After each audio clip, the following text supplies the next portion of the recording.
Good afternoon, everyone. Sorry, we were just getting everything set up. Didn't mean to stand up here awkwardly and have you staring at me. But welcome again. Good afternoon. Welcome to the 11th Annual Southern Arizona Tech and Business Expo. I'm Mary Coleman. I'm a news anchor at KOLD News 13. For those of you who were here last year, I was here with Dan Maries, and they asked me to come back. You know, I really don't know why. I'm in journalism. I'm not good with numbers. I'm not good with science, but I can play a heck of a Game Boy. So maybe that's why. Those are my credentials. That's all you need, right? So, well, I'm excited to be back here with all of you to MC and join you in celebrating Southern Arizona's booming tech sector and learning about artificial intelligence, the latest on Osiris-REx, and much more. Behind these exciting innovations and technologies are people with creativity and talent and organizations with purpose that, as you know, are the catalysts for growing our tech companies and industries everywhere. Before we continue with our program, I will kindly ask that you make sure your cell phones are turned off so they don't disrupt any of our panels and any of our speakers today. I would first like to introduce our tech economy champion, Carla Morales. Welcome to the stage. She is the Vice President of the Southern Arizona Office of the Arizona Technology Council. Carla. Thank you so much, Mary. She's fantastic. I don't know why we don't think this through, but I'm like, really, you want me to speak after her? I don't know if that's convenient for me. So I am very proud to welcome everyone to the 11th Annual Tech and Business Expo. This event is where our tech community celebrates the exciting growth, companies, innovators, and achievements here in Southern Arizona. The Council is the driving force behind making the state the fastest growing technology hub in the nation. We exist to connect and empower Arizona's community on innovation so that you will have more to celebrate for many years to come. We do this by advancing public policy, workforce development, education initiatives, and we host events, educational forums, and business conferences like this one that bring together leaders, managers, employees, and entrepreneurs to have a positive impact on science, technology, tech industry, and our state. We have over 700 member companies ranging in sizes from early-stage startups to large corporations, and you'll get to visit with many of them here today. And we also have a variety of resources to help them grow. Before I go on, I'd like to take this moment to recognize our President and CEO, Mr. Steve Seltzer, that's joining us. If you could please stand.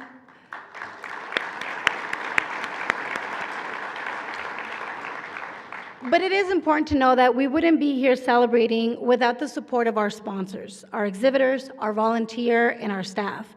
I'd like to start by thanking our event gold sponsors, the Arizona Commerce Authority, Blue Cross Blue Shield of Arizona, Pima Community College, and Arizona Western Entrepreneurial College. We'll hear messages from these sponsors throughout the afternoon, but we'll start with Arizona Commerce Authority. Please direct your attention to the screens.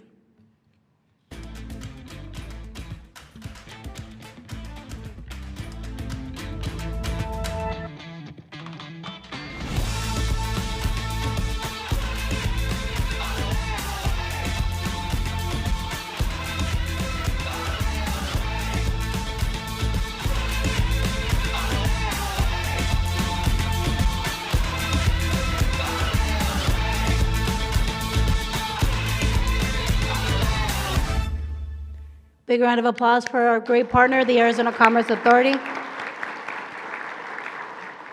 And now we'll get to hear a little bit from our other sponsor, Blue Cross Blue Shield of Arizona. Arizona's technology industry is exploding. The sector is having a far-reaching impact not only in the state, but across the country and around the world. Tech jobs, tech companies, and tech wages in Arizona are all up year over year. With the ever-increasing pressure to grow your business, the stakes are high when it comes to attracting and retaining top talent to take your company to the next level. Health benefits are consistently identified as one of the top reasons employees choose one company over another. Blue Cross Blue Shield of Arizona understands, and as the only insurance company based solely in Arizona, we're right here in the state to consult personally with you to identify the right health benefit solution for your tech company. In partnership with the Arizona Technology Council, we've created an association health plan that offers one of the best health benefit options for technology companies. The AHP offers AZTC members big company benefits at small company prices. You'll get access to more providers in every corner of Arizona and across the country, including Mayo Clinic, and you'll get local customer service here to respond to your needs. We offer you unbeatable value with lowest total cost of care and pricing stability you can count on. We've built health into every product, and you'll find us easy to work with. Thank you to Blue Cross Blue Shield of Arizona. A big round of applause for them. We really appreciate their support. I want to go ahead and continue to thank some of our sponsors, but I want to make sure that everybody in the back knows there's plenty of seating at the front. So I know that you all sometimes like to stand, but I just want to make sure that I let you all know that you're welcome to come closer to us. Hey, I've been told if you want to stay warm, you got to stay close to the fire. So, the Arizona Technology Council thanks all of our sponsors who generously support this event. I would ask you to please hold your applause till the end. I know that probably won't happen, but we'll see. We'll try. Our silver sponsors are Optics Valley and Expedient. Wow, you guys are good. Look at you. I'm proud. That's never happened before. Our innovator presenters are Darling Geomatics, South 32, and the University of Arizona's Lunar and Planetary Lab, part of the College of Science. Our After 5 sponsors are Access Recruiting, Cole Technologies, and Lumen Technologies. Our Champagne Toast and award sponsor is Envolta, and Control Vision is our coffee sponsor. Our award sponsors are AGM Container Controls, Envolta, and Tech Parks Arizona. High Rail Technologies is our registration bag sponsor. And of course, IBM is our lanyard sponsor. And please make sure to check out your screens for our True North, our internet sponsor, True North, where you will have access to connect to the Wi-Fi with the, what is it called? The name and the password. Just make sure to connect. Which actually gives me an opportunity to tell you all, take lots of pictures, post them on your social media, and make sure you tag us. Blue Canoe Marketing is our marketing sponsor. Arizona Lithographers is our printing sponsor. And of course, thank you to KOLD for sharing Mary Coleman, who's with us today as our Master of Ceremonies, and really the subject matter expert to this job. And again, we need to rethink if I should be on stage when she comes on, because it's intimidating. Okay, let's now give all of our sponsors and our supporters a big round of applause.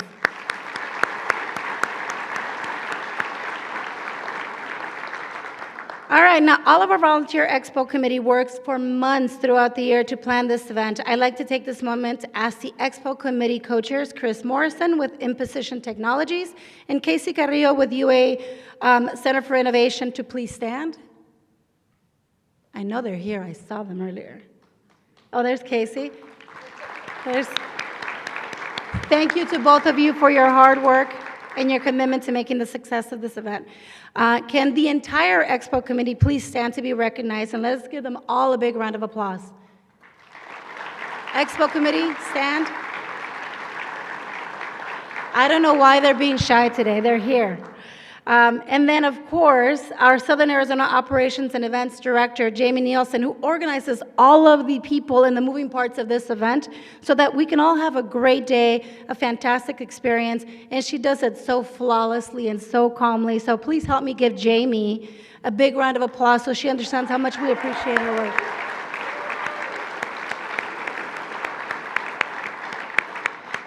And actually, this is not in the script, and I'm going to get in trouble for saying it, but it's okay. I do want to recognize, I don't know if you'll know this, but the Tucson Hispanic Chamber put out a press release this morning, I believe it was this morning, to celebrate Southern Arizona's 40 under 40. Ms. Casey Carrillo was recognized as a 40 under 40, so help me give her a big round of applause and congratulations. And be sure to check out that press release so you find out of the other 39 winners who are fantastic members of our community. Again, thank you all so much. I'm going to go ahead and leave the mic back to Mary so she can do the job that she does so well. Thank you all.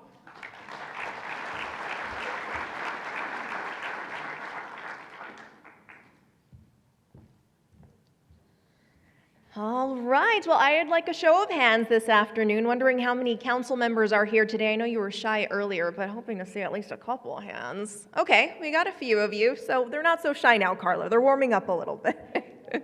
If your company is a member, you can also raise your hand. Do we have anyone? There we go. We have a few more people. We love that. Well, congratulations, members, on being part of Arizona's leading tech association. Now I want you to raise your hand if this is your first Tech Business Expo. Nice. Oh my goodness. Even more people. Well, congratulations to you all too for making your way out here. We're excited to have you join. Well, thank you all for coming and being part of this inspiring day. Whether you're a first timer or returning, as we just acknowledged, we hope you'll be impressed by what you see and hear today. Our program today has 3 parts. We'll explain that to you. First, we have a great panel who will discuss artificial intelligence and best practices for adoption in the workplace, how companies can protect their data, and new applications that may present growth opportunities. Next, we will learn about innovations in artificial intelligence for businesses, how space instruments developed at the University of Arizona will help us understand the origins of our universe, and about 21st century resource development that enables today's technology. And the third part of our program today will recognize excellence in Southern Arizona with our annual awards. So, time to dive into artificial intelligence. Everyone's very intrigued by this. While I introduce this session, I would like to invite our moderator and panelists to make their way to the stage, please, if you will. Well, as we know, there's so much hype around the positive and negative impacts of AI. Our panel of experts are here today to help us unlock the power of AI with privacy, adoption, and best practices in your workplaces. They will share insights on strategies for protecting proprietary data and privacy and discuss challenges, opportunities, new applications, and how to create a culture of AI adoption. Our moderator is Dr. Patrick Marcus. Patrick is the president of Marcus Engineering, that is a Tucson electronics engineering firm. He is an expert in regulated electronics products for medical, military, aerospace, mining, and other industries where design quality is critical.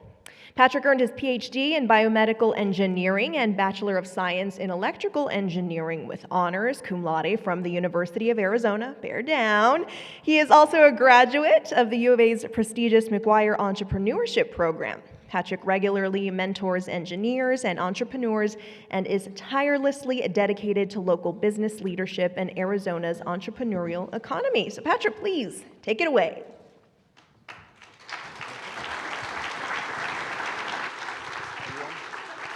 Testing, testing. Yes, I think we're good. All right, I'm super excited to share this opportunity with all of you to have a panel of experts to talk about AI. But before we go into that, I just want to make sure that we really all understand what the state of AI is today. AI has become a new and exciting thing that popped up overnight just a couple of years ago. But yet, it's something that's been worked on for over 50 years. And every single one of us uses it already, every single day. Although things like ChatGPT and Midjourney for image generation, ChatGPT for writing documents, creating other stuff for all of us to use, are new, AI is used by all of us with Apple Siri, Google Home, Amazon Alexa, Google Maps, in our cars, and certainly when we call those awful automated voice systems when we have a problem with our cell phone bill. So that said, I'm going to introduce all of our panelists. So to my left, we have Helen Goldstein. Helen Goldstein is an attorney at Procopio, specializing in corporate law for life sciences and tech industries. With a flair for innovative solutions, Helen is pivotal in shaping AI transactional landscapes. Thank you for being here, Helen. Thank you for having me. To her left is Dr. Nicola Lubold of Honeywell Aerospace. Nicola focuses on the human aspect of AI in AI-driven human-machine systems. With expertise in sensors, natural language processing, and machine learning, she melds engineering and human interaction. Thank you for being here, Nicola. Thank you. And to her left, we have Aaron Eden. Aaron Eden has 3 decades of experience in tech innovation. He leads many AI and robotic process automations projects at Intuit here in Tucson. As co-founder of BrainBridge, another AI startup that he runs, he emphasizes human-centric solutions for business efficiency using AI. Thank you for being here, Aaron. Thanks. And finally, Ash Black. Ash Black is a technologist from the University of Arizona who blends futurist insights with anthropology and our historical leverage of tools in society. With roots in web development and virtual reality, Ash mentors emerging tech minds while championing human-centered approaches. Thank you for being here, Ash. Thanks, Patrick. So the format for this panel, obviously, is going to be question and answer and discussion. But we've broken the panel into two main parts. The first is to talk a little bit about the background of AI, what it is and what it is not, and also some of the commonly heard issues around AI that we are dealing with today. The second half of the panel will be primarily discussing the exciting opportunities and also the applications that we have ahead of us. So, starting with Nicola, for those in the audience who might not be as familiar with AI, could you briefly explain what AI is and perhaps more importantly, what it is not? Yeah, absolutely. Hopefully I'm holding this a good distance. So AI, the best way to think about it is that it is a discipline, a lot like physics is a discipline. It is a subfield of computer science that is all about creating intelligent agents that can reason, learn, and act autonomously. So it's all about the theory and the methods that we need to build systems that can perform tasks that would normally require human intelligence. One of the things that I find is that a lot of people confuse machine learning for AI, and machine learning is not actually the whole thing of AI. It's a subfield of AI. Machine learning is where you take a lot of data and you build a model that then can make predictions on new or unseen data. And so that's, I think, one of the things that leads into what AI is not, which is that today, a lot of AI is very good at performing single tasks. It's really good at what we call narrow AI. General AI is something that a lot of people think is there, but isn't really. Even ChatGPT is performing predictions, really. The way that generative AI works is very similar. It builds a model from data, and then it says, how do I build a new picture given what I know from the data that I learned, or how do I build a response given data that I have?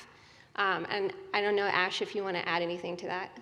No, that was really great. I would just add that the point that what's happened in the last year with the generative AI that you just mentioned is that it is there are emergent properties, emergent intelligence, which to us feels like something is there. There's some intelligence there.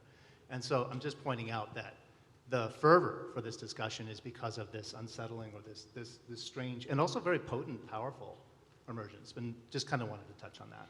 Yeah, absolutely, 100% agree. It gives this sense of feeling that it is intelligent, but in reality, the math behind it is not the same thing as human intelligence, where we have common sense and we can take information from sources and apply it in different ways. The way that it's working is not actually in the same way that people work, but it does give this perception that it has this dynamic, emergent capability.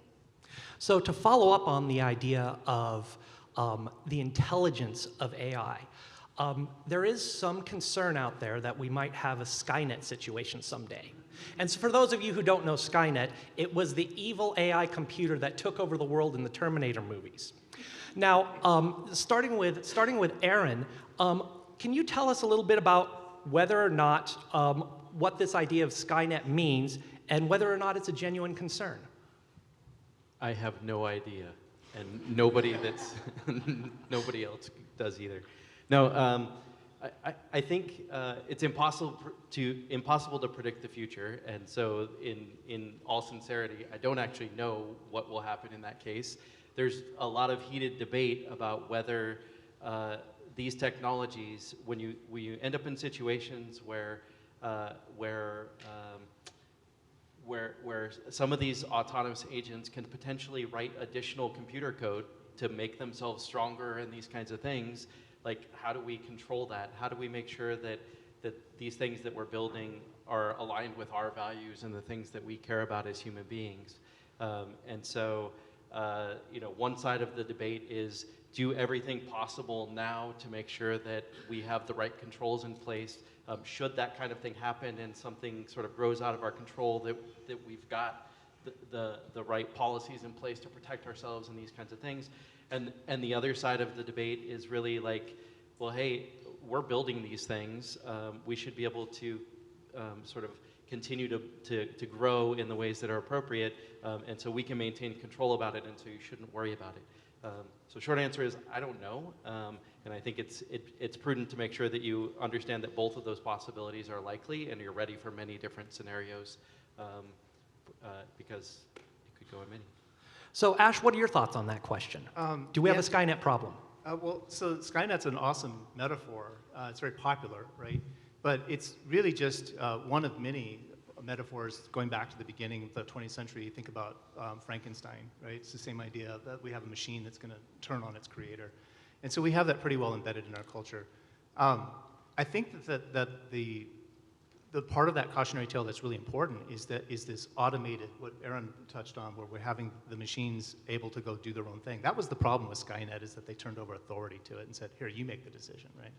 So I think that brings up that kind of ethical, regulatory question, and I think that's the purpose of the Skynet myth, is for us to do we really want to surrender the executive function of making a decision to AI, or do we need to keep humans at the helm with that? Excellent.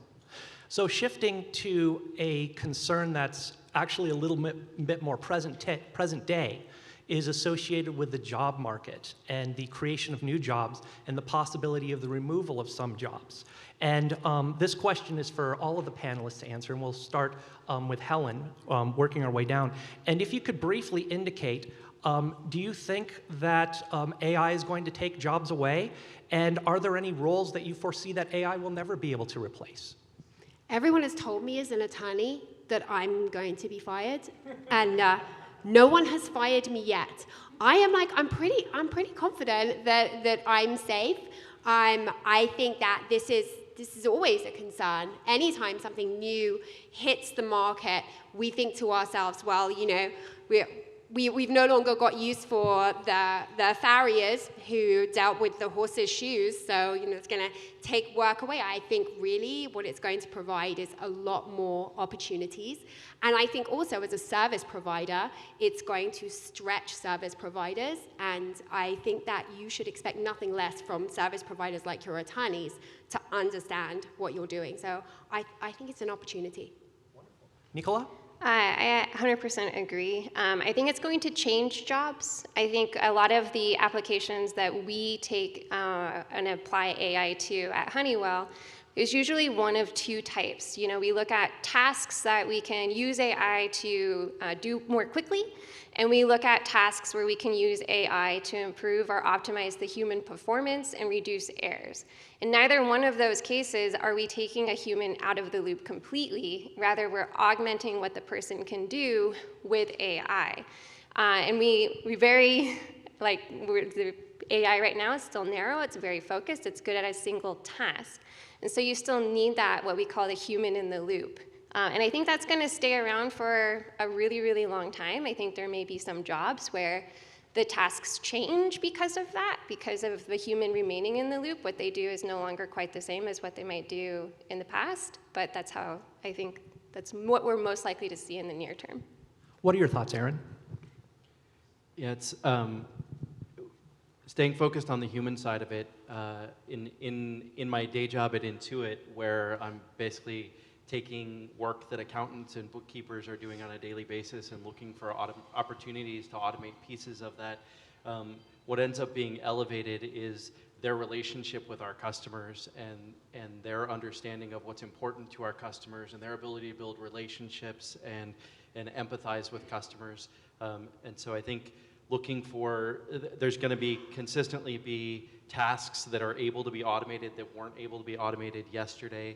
And so that's an area where I think we can all really lean in from a business perspective and focus on how our employees and how our employees engage with our customers, connect with them deeply.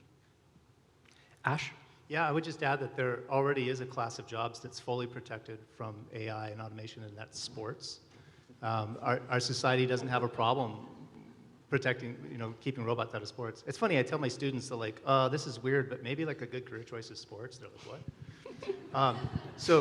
But we might take that as an example, right? Like if we collectively can come to a point where we say, there's certain jobs we don't want taken by AI, just because we don't want to, that might work. So, just food for thought.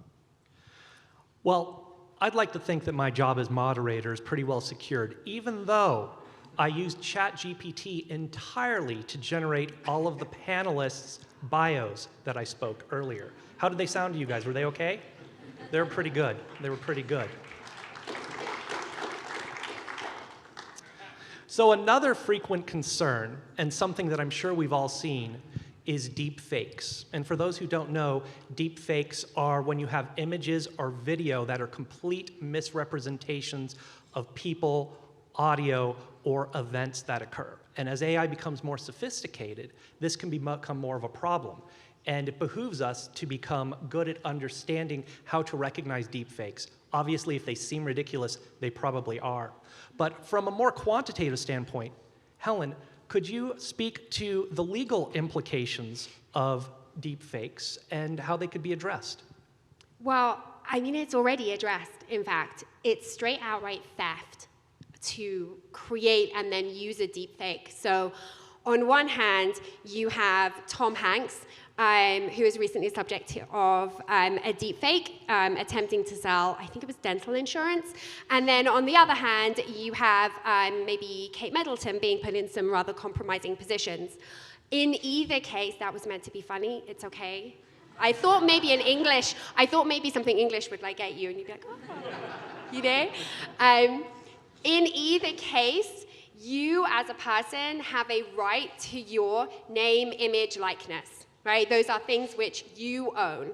And the more you are known, liked, and seen, the more valuable your name, image, and likeness becomes. Tom Hanks's name, image, and likeness is very, very valuable. So therefore, when someone appropriates it, when someone steals it, then that is a problem for Tom Hanks. He's had something literally stolen from him, and he can go after those people for simple, you have fancy word misappropriation, but all you're doing in this case is taking a law that even my little kids know, right? Don't steal the candy.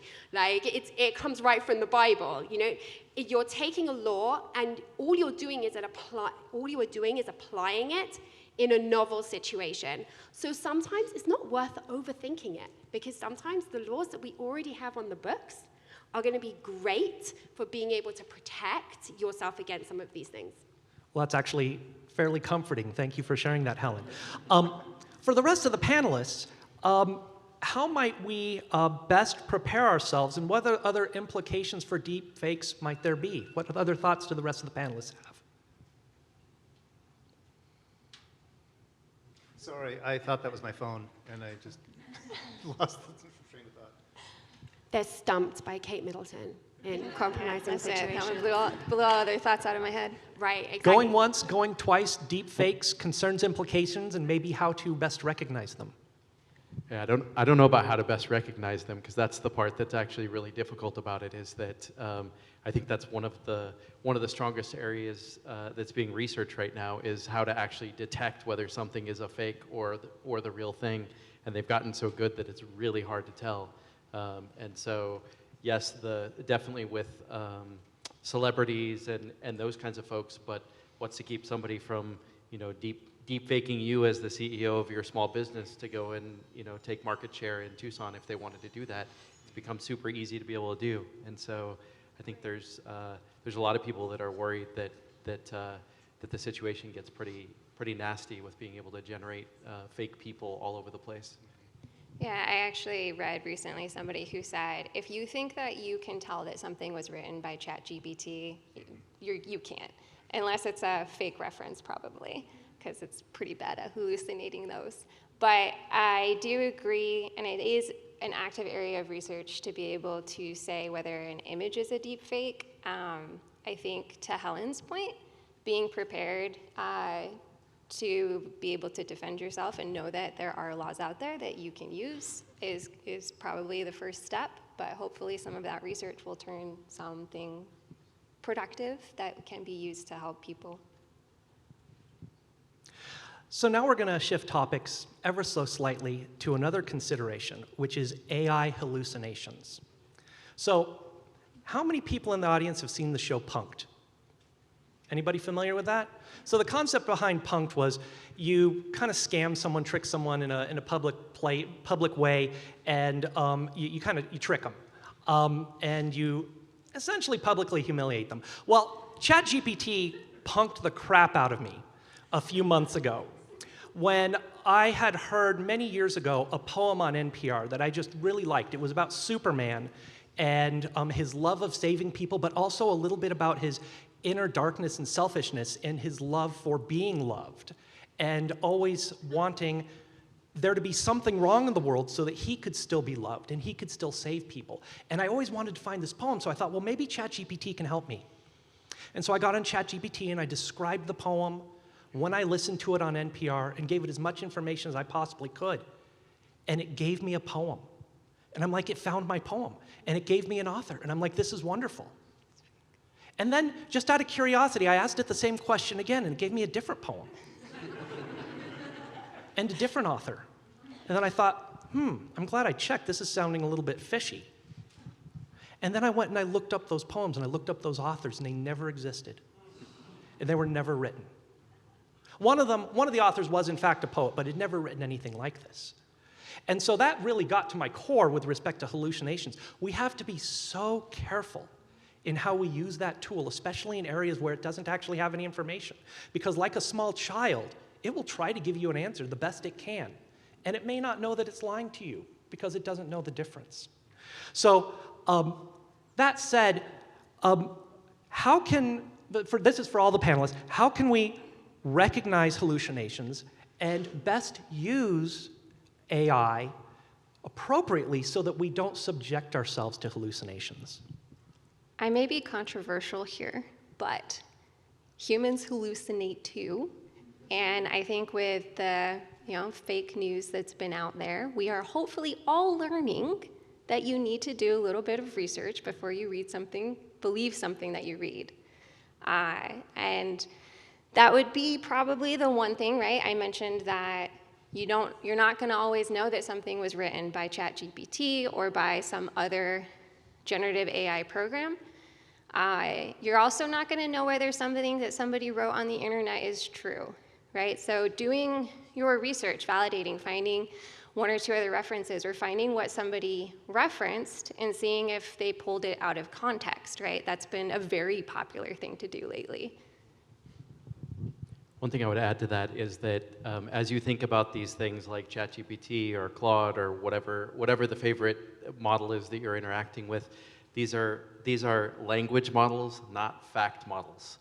If you just keep that in your head, that they're intended to come up with creative stories like what Patrick talked about, and they're going to pick whatever word sounds best, and the name of that author happened to sound best with the poem that I wrote for Patrick, and so checking, do not share content that it creates directly with your employees without reviewing it first and making sure that it's accurate and it reflects exactly your opinions and has data. The second thing is more of a tangible opportunity, which is that these models actually work really well if you combine them with your own company data. And so you're effectively feeding it the answers, but by grounding it on facts that you've given it, it will do a great job of producing content that's really valuable for you and your team without hallucinating. So you're sort of giving it the answers, but in those cases where you say, I want you to write a blog post on these topics, and here's a chunk of text that I already wrote about this topic that has some facts built into it, it will use those as its basis, and now you've got a fact-based result rather than something that maybe has some hallucinations in it. So get your hands dirty and start messing around with it if you're not already, because it changes every week and there's tons of value that can be added for your organizations. Well, if I could jump in there with 2 points, which one is that I think it's possible with what's going on with multiple agents being worked together in teams right now, that it's possible that in the near future the hallucinations problem might get reined in, because it's kind of, if you think about it, it's like not hallucinating is basically getting consensus reality where we all agree. Well, if you get the chatbots to all agree on what reality is, they're going to be closer to the truth.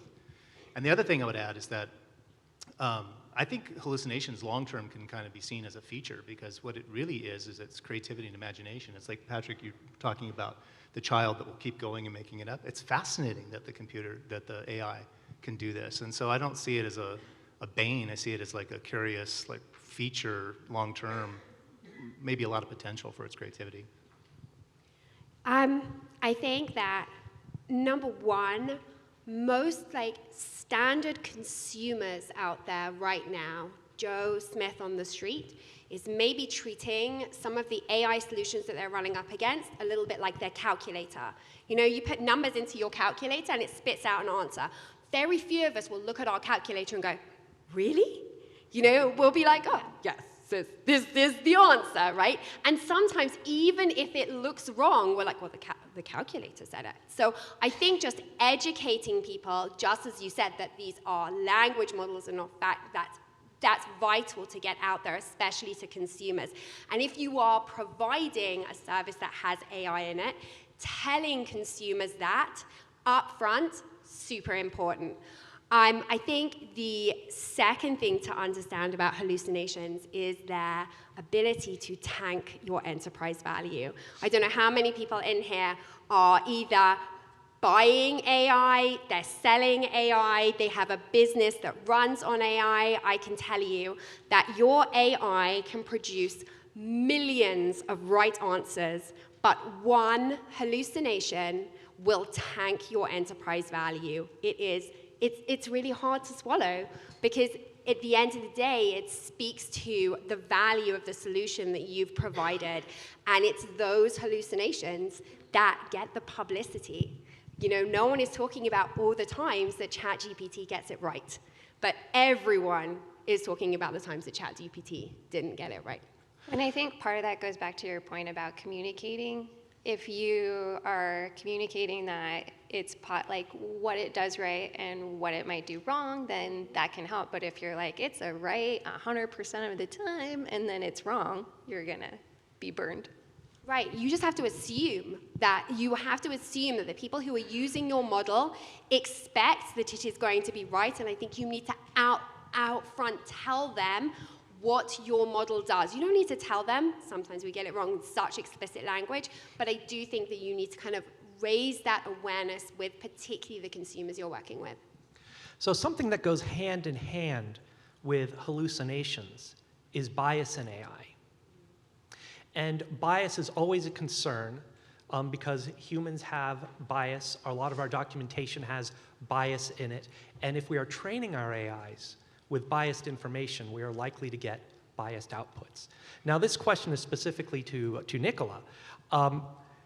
Given that bias in AI is also a hot topic, can you provide a few examples for us of bias and its implications and how you're dealing with it at Honeywell?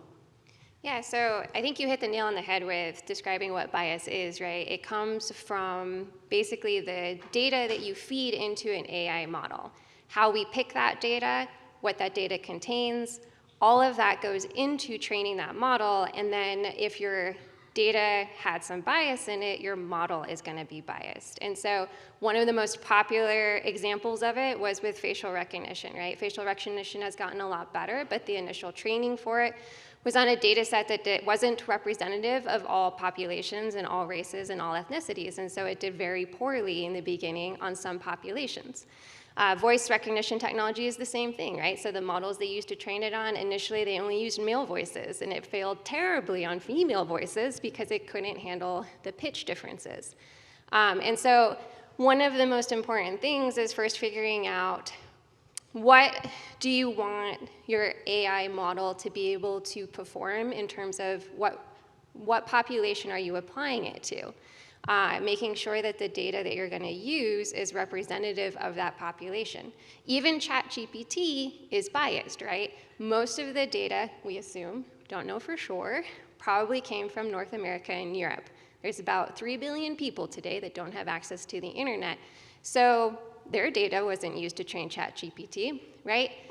Being one, aware of the bias that you might be bringing to the table with the data that you have, being aware of how you might handle that bias and how you might address it, and then being aware of the responses of your model as a result of that are very important kind of steps to take. So Helen, I've got a couple of questions for you. Bring it. Coming up next. Free advice. No, I'm kidding. No advice here. No advice here. So when we're talking about all of this data that gets used to train AIs, the question always comes up, where does the data come from? And is it my data? And is my privacy being compromised? So Helen, could you speak for a few minutes about our privacy rights and what the legal implications are of our personal data being incorporated into AI models? The creepy factor. Okay, so let's start with the first question, which is, where is this data coming from, okay? If I take my crown jewels and I decide to put them on my front lawn to show them to everyone in my neighborhood as to how beautiful they are, right? And I just leave them there unaccompanied, like not even my dog is watching them, you know? And then someone swings by, takes a look at the crown jewels and goes, oh, they're quite pretty, I'll have those please, right? Even though I was a moron and left them on my front lawn, it is still theft. Therefore, just because you can access information does not mean that you have the right to use it and then train your model to use it. So the big problem doesn't actually come when you're training your model, or maybe even when you're selling it as a service. The big problem becomes when my client is coming to buy your business. They are offering you millions of dollars to buy your business, right? And they ask a question in what we call due diligence, and the question reads, please identify the sources of your data that you use for training and identify the legal rights you have to that.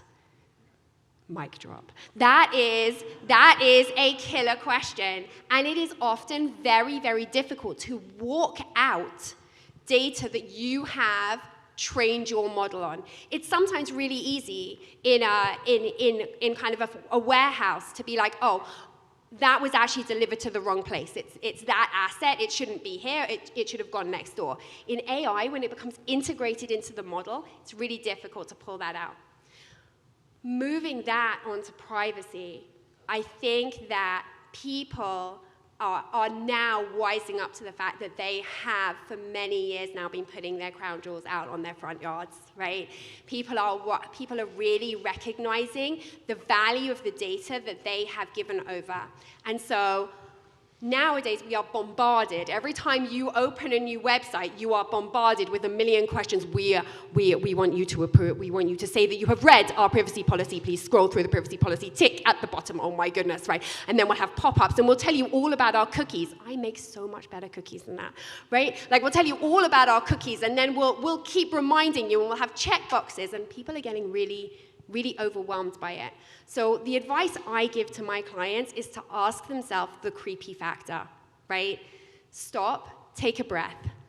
If you are creeped out by what your service can do and the answers that your service can provide about you, then question whether any amount of disclosure would ever be okay. It is the ask yourself the creepy factor, right? Because we all know that feeling.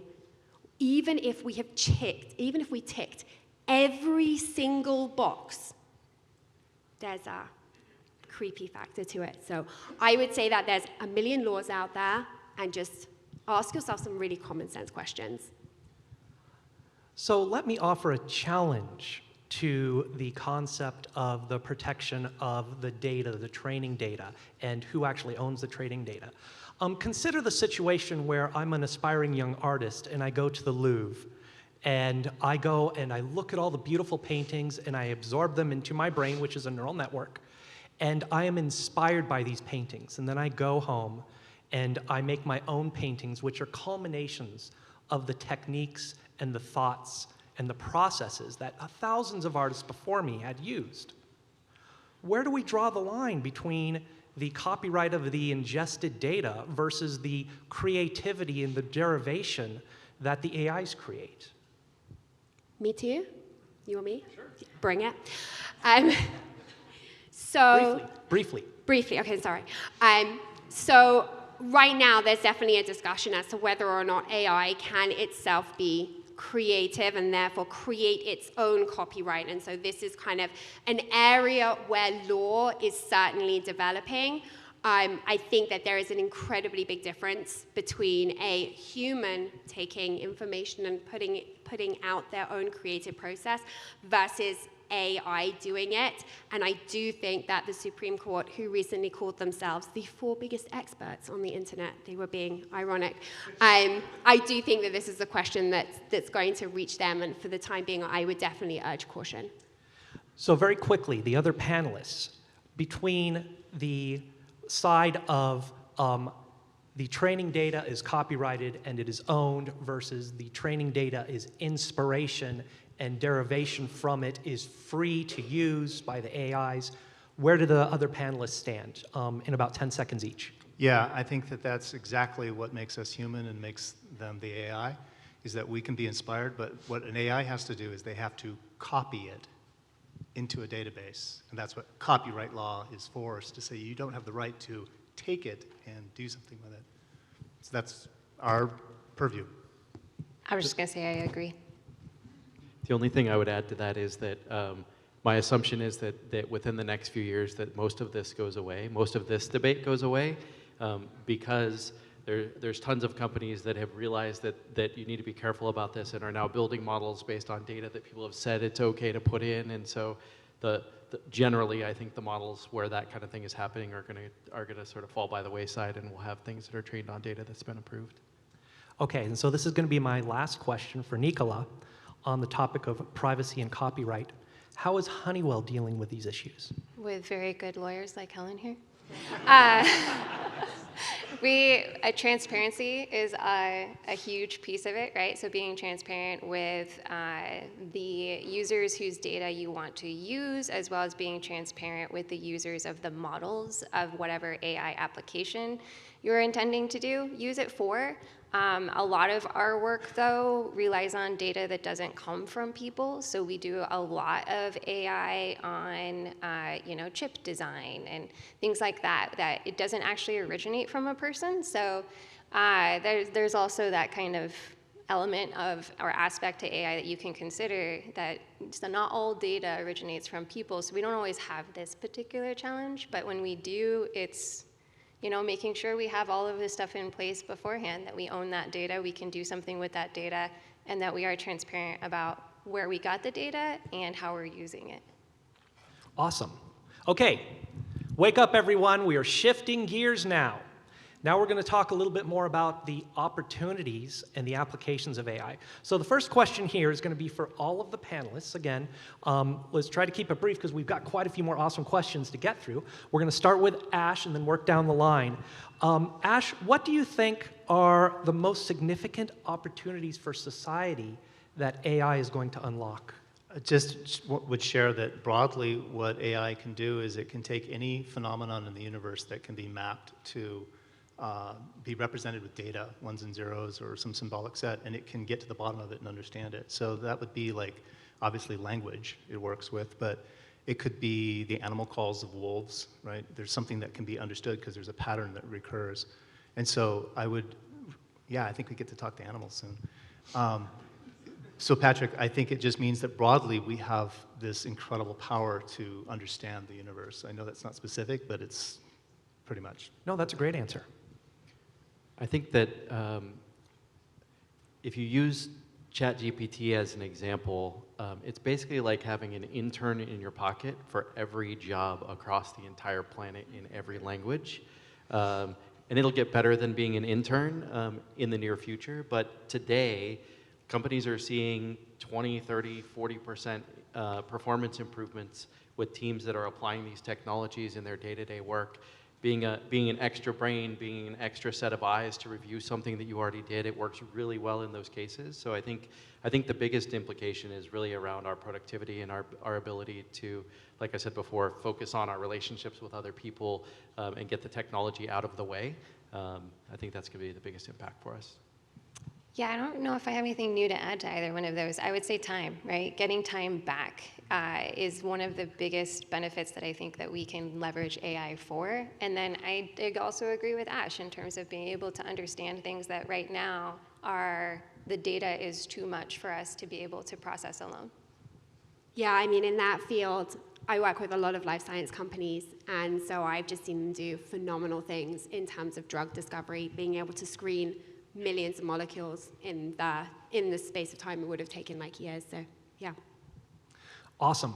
So another rapid fire question, going in reverse order down the line, is the opposite question. What would you say are AI's most significant weaknesses today? It's really ignorant. I absolutely agree with that. It's very narrow, and I think it's exaggerated in a lot of contexts, and it's misused because of that. I'd say probably at this point in time, its ability to do planning. It can do a little bit of planning, but getting beyond a little bit, it kind of stumbles. I think that its greatest weakness is that it can only understand the world as we train it to understand it, so it embodies our greatest weaknesses. Thanks for those answers. I think those were all excellent and insightful. So this question, we're going to start with Aaron, because you work a lot with new companies and with startups on a regular basis. What would you say are the do's and don'ts for businesses starting their AI journey? I'd say the do's are make sure that you're applying it, because it will make you significantly more productive and move faster. I would say also, like if you look at history, when big technologies have come along, there's a period of time where we took these gigantic steam engines out of the factories and we replaced them with electrical engines, but the factory all looked exactly the same. It was all structured exactly the same way. And the thing is this technology, I think, is so transformative that you really need to step back and look at the full business model. As an entrepreneur, if I've got an intern in my pocket for every type of job that I might need, I can make a lot of progress on my startup really quickly by myself. I'm not advocating that you go without a co-founder, but I can move a lot faster and have a lot better perspectives from different angles. And so really important to take a step back and evaluate your current business structure and look at those opportunities to apply these technologies to do things completely differently than you're doing now. Do any of the other panelists have anything they'd like to add to the do's and don'ts for companies taking their beginning AI journey? Any other advice? Don't tell AI your trade secrets. Like if you are buying AI, it's really important to ask the vendor of the AI what they are going to do with your data. It's worth actually reading the contract. They're really not that scary. I try and write my contracts in English, and if you don't understand the contract, I would go back to the person who gave you the contract and go, I don't understand this, explain it to me. Demand more. So I would say that it's really important just to know where your data is going, because a number of my clients have brought me contracts which would basically mean that whatever they put into it, this company can then go and take that data and use it to serve others, including that company's competitors. Okay, so here's a question for all the panelists, and we're going to start in a different order this time, so pay attention. I would like each of you to give me an example of a company that has done a great job harnessing AI, not your own company, and just talk briefly about it, what they did, and why it's great. Starting with Aaron.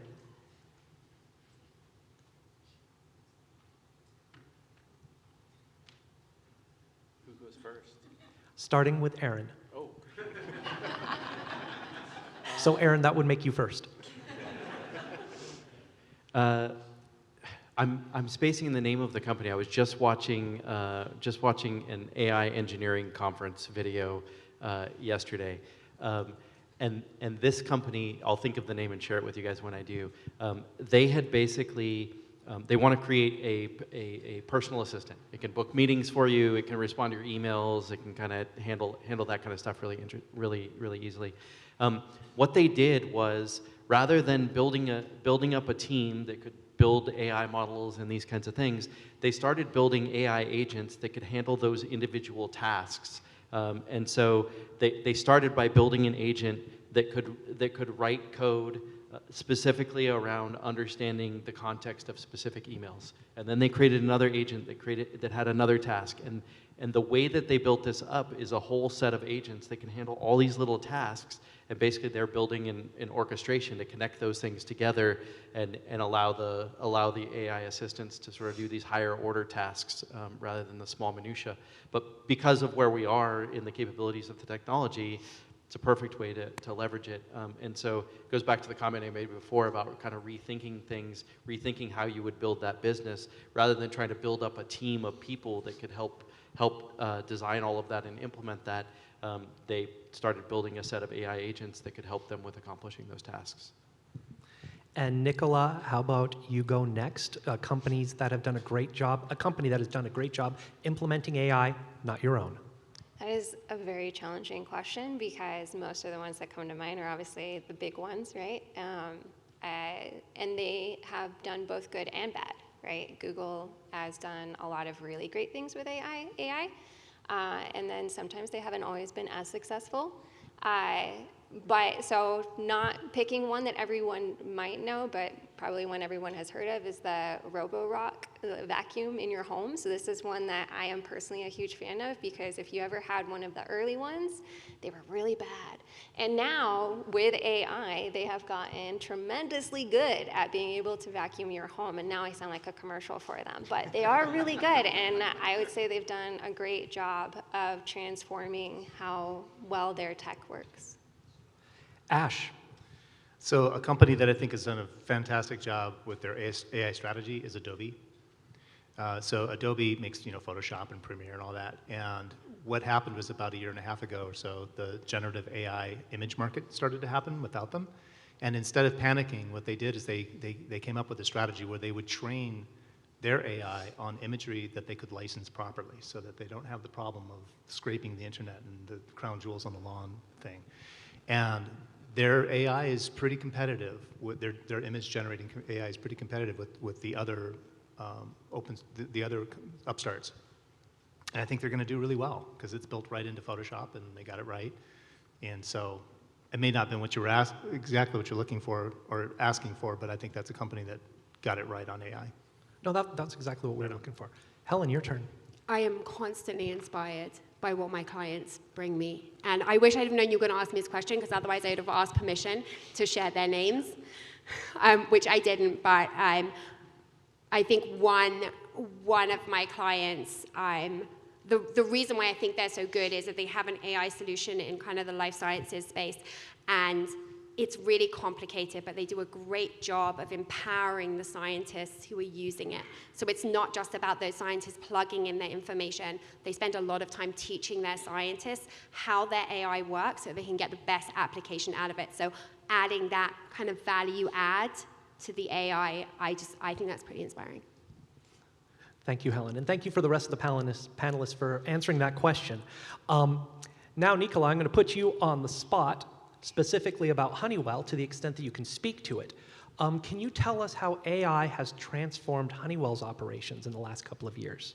Yeah, so in mainly two ways, right? So from a offering standpoint, it is transforming a lot of the products and offerings that we have in aviation specifically. So we are working on intelligent pilot assistance and improvements to health and safety monitoring.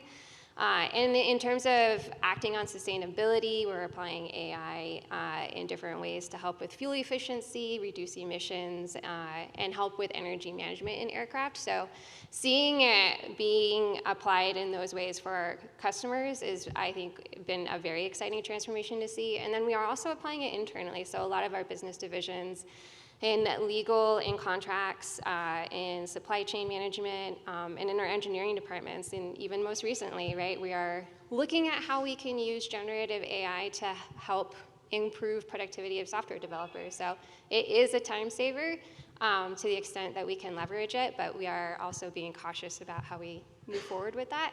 I think it is going to have a tremendous impact, though.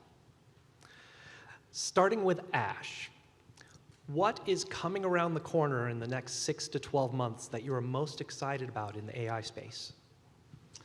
A really big thing that's taking off right now is what's called AutoGen. So this is a platform that was released about 3 or 4 weeks ago, open sourced by Microsoft, but it allows programmers or developers to stand up different instances of AI and have them work together in a continuous loop.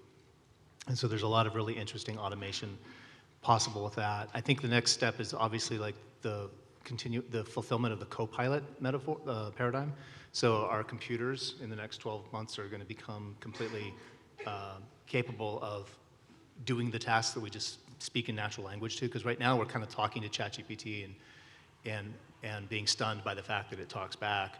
But we're soon going to be able to just ask it to take care of things, and then it'll say, "Well, can I have permission to open the garage door?" And you're like, "Sure." And start the car? Sure. You know, like it's going to go on out in that way. So I think that's probably like the 2024 will be like a time of it becoming something that we get used to working alongside rather than just conversing with. Aaron? Yeah, the thing I would add to that, coming soon, and you may have already seen some of this, but it's referred to as multimodal. So not just being able to type and interact with the models via text, but via images, via speech, via video, having them generate 3D worlds for you, have them generate videos for you, and all of these modes kind of tying together so that rather than interacting with a bunch of different tools to accomplish these different tasks, you can accomplish it with one model that understands those things in the same ways that we do. So there's a lot happening in this space that's likely to impact us really quickly. And Nicola? I don't know if it'll be in the next 6 to 9 months, but I do think that we are going to continue to see tremendous leaps forward in terms of how we can handle bigger data sets. So right now, all of this has been being applied to large language models, but the technology that we're applying to large language models can then be applied to data sets in the health and sciences and in other areas as well. So I imagine, I hope, and I kind of am seeing trends in this direction, that we'll see similarly tremendous advancements made in terms of applying to, hopefully, I hope, health. Helen? If I can just like not have to go representative into the phone, that would be awesome. Isn't that the worst? That is like the worst experience ever, and No, it never because I understands. have this English accent, it does not understand me, so I have to like Americanize everything I say. My kids think it's hysterical. Well, I sound pretty standard West Coast, and I'm yelling at it, smacking the 0 button over and over again, and then getting hung up on, so I commiserate. I think we can argue that maybe their speech models were not representative.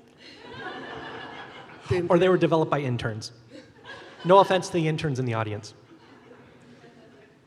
So, getting back on track here, for each of the panelists, starting with Helen, and again, rapid fire, what industries do you think will be most positively impacted by AI in the next couple of years? Health and life sciences. I already said health, so, but I'll also say software engineering. I think that there's a lot of opportunity for software engineering to change tremendously. Everything. Ash? I would stick with education. Awesome. Can you elaborate on that a little bit more? So the technology is really targeted towards innovation and education, as it is with all industries. But if you think about it, like, knowledge at your fingertips, different cognitive styles, all of that. But the reason why I stick with it, Patrick, is because education is an industry that I think we all collectively are beginning to understand is due for a correction, right? There's a lot of pressure on the educational value in the process, and so it's an industry where it really needs change, and there's a technology that can change it. So I'm going to, maybe I'm just being optimistic, but I'm going to stick with, like, that's the most profound step forward could be in education. Thanks, Ash. As we start getting towards the end of this panel discussion, I want to shift a little bit towards ideas and advice that can help the businesses and the people in this room. So the first question I'm gonna ask is, Well, honestly, I'm just want you guys to talk about this because I already opened my kimono about getting punked by ChatGPT, and I'd like to hear from each one of you some examples of where AI didn't deliver as expected and some lessons learned that the audience might take away from that. Nicola, you're looking pensive, so we'll start with you. Well, I don't know if I can talk about what I can actually talk about. You can pass. You can pass. Okay, if you're asking that question. I probably shouldn't talk about some of the examples I have, right? Because they're all proprietary at the moment. So. Okay, we'll do. I have to Is think everyone about good one. with a pass for Nicola just on this one, so she keeps her job? All right. How about you, Aaron? Yeah, lots of them. One of the most interesting ones that actually happened recently. One of the startups that I've been working on is helping early career folks with finding job opportunities. So it's using large language models to analyze somebody's resume, analyzing job descriptions, and try to make a fit between those things. And the language models do that really, really well. But as soon as you venture into the trying to use it as a fact model, asking it to basically give a score for how well this person fits, the thing that I discovered was that I kept getting 70% back on like a ton of early career folks on their resumes as to how well they would fit, and was reminded that like this is it. They're terrible at math right now, and it's a language model, not a fact model. So getting it to give reasons why this person is a good fit and those kinds of things, it does really, really well. But as soon as I started asking it to score, it started falling down. Ash, your thoughts? Yeah, it's technology, right? It's just based on computers and digits and code, and like technology always breaks.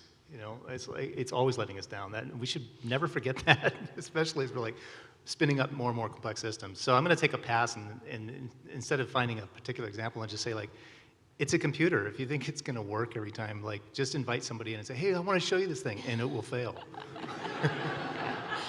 I thought of one. Excellent, go. Representative. Fair. Helen? I guess one of the biggest failures I've seen is not one of my clients. Generally, I've seen some AI solutions apply to kind of in political and societal circumstances, and my pro bono project is working with kids of color in the public school system, and I intensely fear for things like resource allocation, because I just don't think that AI is able to really appreciate the full diversity of a person, and much less a child. Thanks, Helen, and thanks for everyone. That was a great answer. So our last question before we do wrap-ups. Again, we're going to do this one rapid fire again, starting with Helen.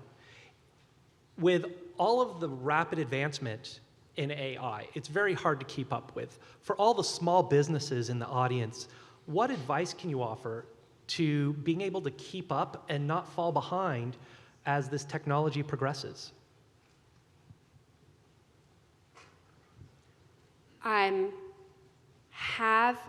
Hire people who understand the technology, and if you are using consultants or service providers, expect that they understand the technology as well as you, if not better. Nicola? Not just hire people who know it, but are passionate about it, right? If you find that one person who is super excited, and that's not you, then make sure you find that person to be a part of your company. Putting my innovation hat on, I think as business leaders, it's really important to make sure that we're creating space for ourselves and for our employees to be able to try these new technologies. So whether that's like having everybody jam on this stuff together on a Friday afternoon to get their hands dirty with it, like it's really about finding how these technologies can make the work you're already doing better, and you've got to create time and space in order for people to be able to grow with it. Only way to keep up is to make time and space for it. Ash?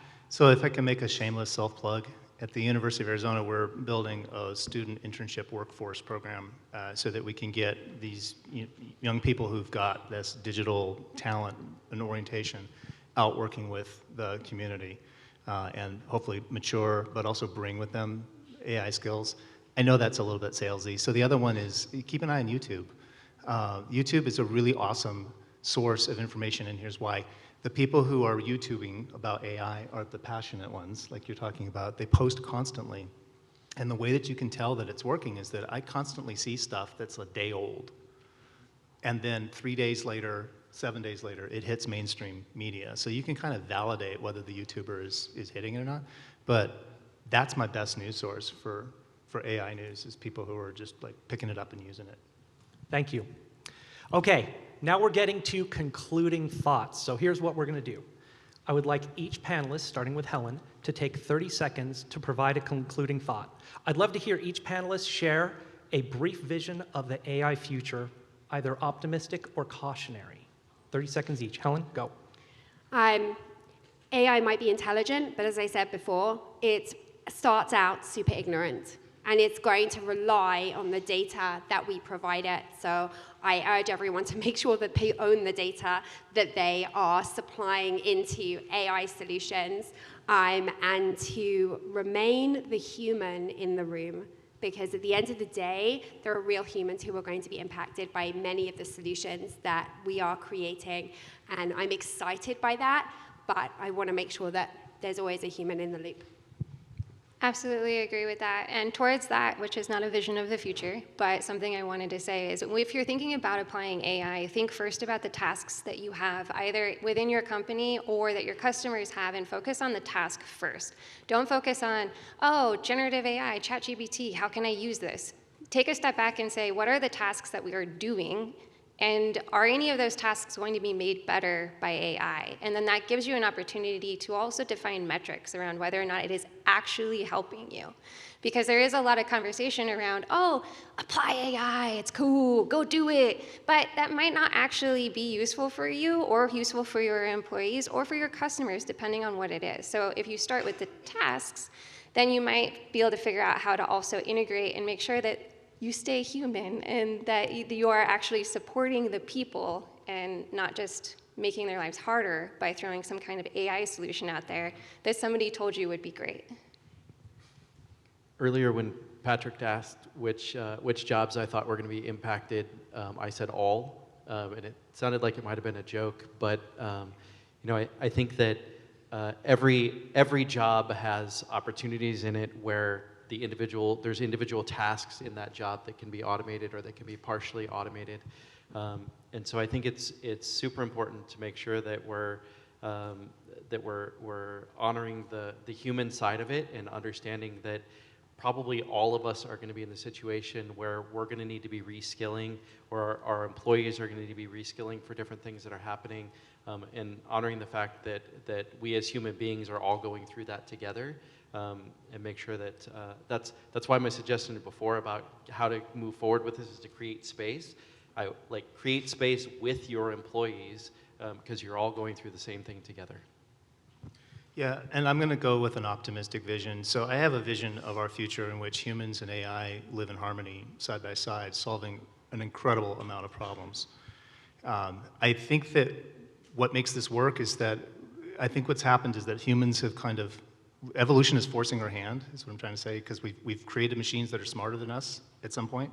And so our evolutionary challenge is to adapt and become smarter than the machines that are smarter than us, which is what's in our genome. That's what we are. We're 4.5 billion years of life, 4 billion years of intelligent life on this planet. I think we've got it in us to evolve and reach that next higher level. I'm also very bullish on AI, and I think a lot of people are concerned with our ability to adapt to rapid changes in technology because it seems to keep going faster and faster. But I also want to remind everyone that we are such adaptable creatures.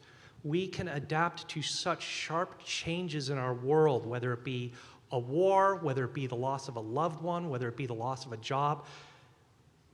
Immense changes in our environment and our world we bounce back from so quickly. This is just another challenge in front of us to grab by the horns and to master. That said, this concludes our panel, and wow, let's hear it for these panelists. This was definitely the best panel I have moderated in weeks.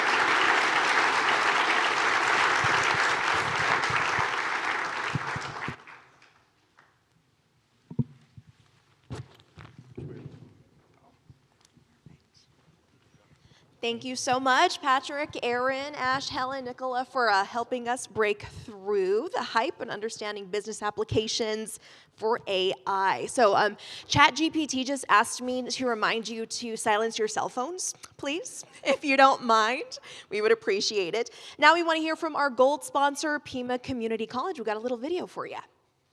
When I first came to Pima, I wasn't sure what I wanted to do. I needed a career that would provide opportunities and a better life for my daughter. A teacher recommended automated industrial technology. It's a combination of electrical and mechanical engineering. Plus, working with robots just sounded so cool. I have a place here and can show my value.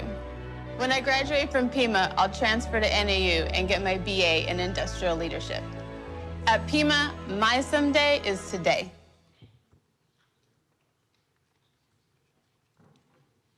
Growing up, I was fascinated with computers, but I never had access to them. At Pima's IT Center of Excellence, students have the opportunity to change their lives for the better. I wanted to go back to school, but I needed a degree that I could actually use. Our students are immersed in the same environment that you find in industry. The program is always evolving, so I'm constantly learning. When you bring different perspectives, you can solve problems more effectively. After graduation, I'm going to the U of A. At Pima, my someday is today.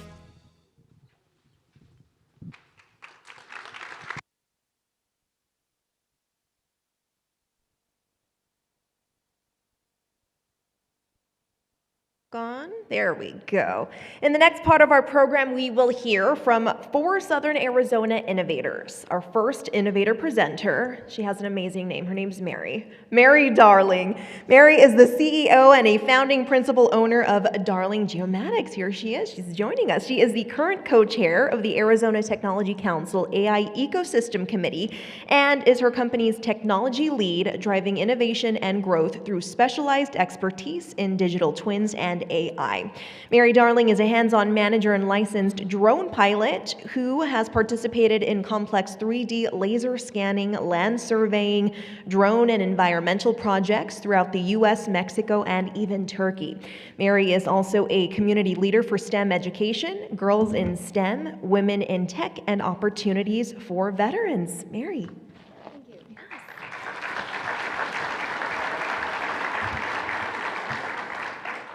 Well, good afternoon, everyone. I want to bring this to something that's really relevant. So let's talk about this convention center. Here's a digital twin. How can the Tucson City make this building smarter than just using connected devices and knowing what the temperature is at all time, whether or not the doors are locked? How can they actually use AI? So we're going to go through 9 steps that tell you, in a nutshell, what we can do with AI and with digital twins. Companies like ours make digital twins, and these digital twins can be made of a building like this. We can make a digital twin of you. You can have the best fitting clothes of anybody in Tucson with our digital twin. We can also make digital twins of a variety of things, including topography. We've scanned and made a digital twin of a meteor crater for NASA. We've scanned Navy destroyers. We have scanned a lot of the Boeing airplanes and Airbuses. So scanning is almost unlimited in how you can use digital twins. Whoops. So we'll go through what TCC should do and the City of Tucson. 1, you collect the existing data. You know your occupancy from the past, you know weather, you know your energy bill. We create that digital twin, and that includes the HVAC, the ventilation, the walls, the windows, the insulation, every aspect of this building. Then we have real-time monitoring with sensors. So we can monitor building layout, occupancy patterns, historical energy consumption, weather forecasts. All that data is fed into a computer. We then take that data. I think I skipped forward, sorry. No, that's good. So we take the energy simulation model that's from that data, and that's a digital twin simulation. It could be over at Tucson's headquarters. And on the computer, they're seeing everything that's happening today, in my example, if this were the real world today. And in that world, they would know there's a little cool in here right now. They could modify that to make it perfectly comfortable for everyone in this room, if anybody were cold or hot, because they would have those sensors to the point for real-time adaptations that would save on their energy bill. They can monitor humidity. They can monitor every aspect of this building, including the zones that we're not in. And they can continue to loop that data. So they become able to do optimization strategies, or build optimization strategies, including the occupancy-based scheduling, zone data control, weather adaptations, and energy efficiency equipment. And then they can adjust at any time, day or night, depending on occupancy, depending on anything in the room or the building. From there, they can go into continuous feedback loops. That's where AI really comes in. You get more sophisticated chips, you get more sophisticated sensors. And over time, buildings will have sensors on every floor and every room and every aspect of the buildings, where it's really important. Not every building, you don't have to have this at your house, but you can. And the energy savings across our country will be significant. They estimate up to 40% savings. The reporting becomes simple. And as you know, the benefits to our carbon footprint become significant. So what else are we doing? What I just told you about is pretty simple. And you don't have to hire 10 people with 10 different job sets to do what I just talked about. Companies like Honeywell are actually selling platforms where they have the AI. So you can go ahead and talk with Honeywell or other AI development companies and get started without some of the complications of starting from scratch. I'm also working with a company called Critical Infrastructure Investments. We're looking at miniaturizing the sensors and making them better in many ways. So we're working with physics, including rotational anisotropic materials that have tunable dielectric responses. We're working with strike photonics on specialized chips that we're hoping to manufacture right here, at least in Arizona, and possibly Tucson. We're working with the Arizona Tech Council. We have an AI committee, and I hope some of you will be interested.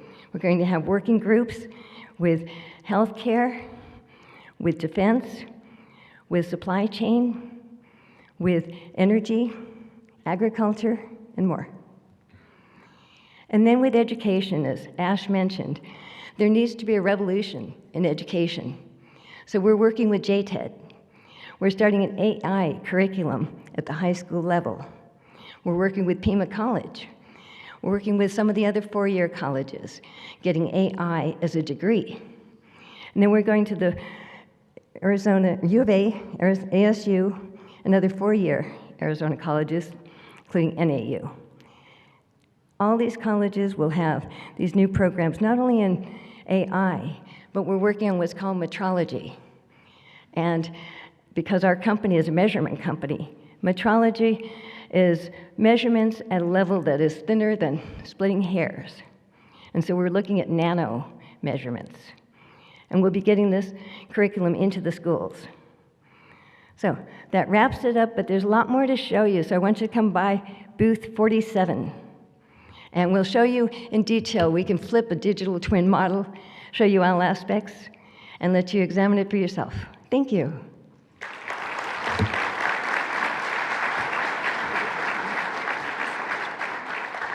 Thank you very much, Mary. Our next innovator presenter is Todd Pereira, manager of project technology with South 32. Todd is passionate about leveraging technology to drive operational excellence and achieve business objectives. He has over 15 years of experience in the mining industry, working with technology in diverse locations, including Australia, Saudi Arabia, and of course, the US. Todd has developed a deep understanding of the mining industry and its unique challenges. He's an enthusiastic member of the Hermosa project team and motivated to develop and execute on Hermosa's technology strategy to create South 32's next generation mine. Todd?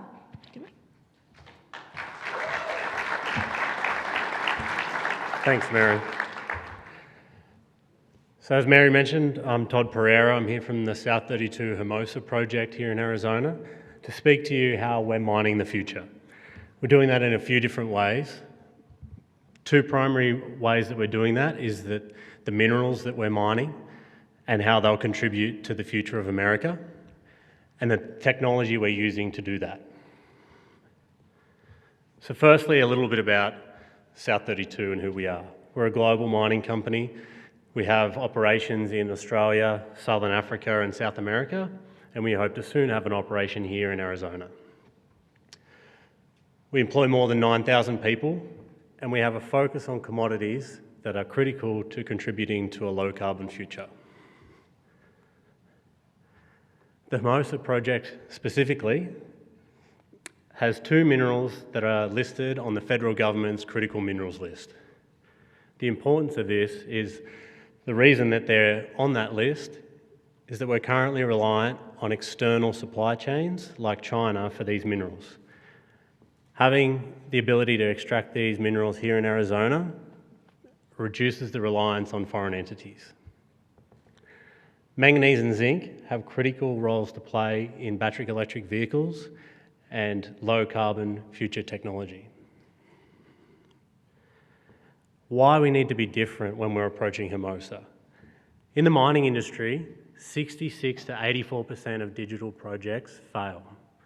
We have a real challenge at adopting digital technology. In fact, I wrote a paper on this for my master's thesis, and it's on my LinkedIn page, which I'll share at the end of this presentation. Where the mine will be located. We're in southern Arizona, just south of the town of Patagonia, about 10 miles north of the Mexican border.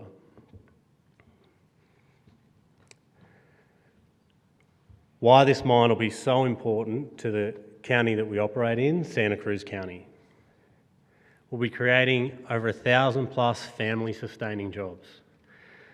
The reason we say family sustaining, the average salary of a South 32 Hermosa employee will be over 2 times the current average income, household income for Santa Cruz.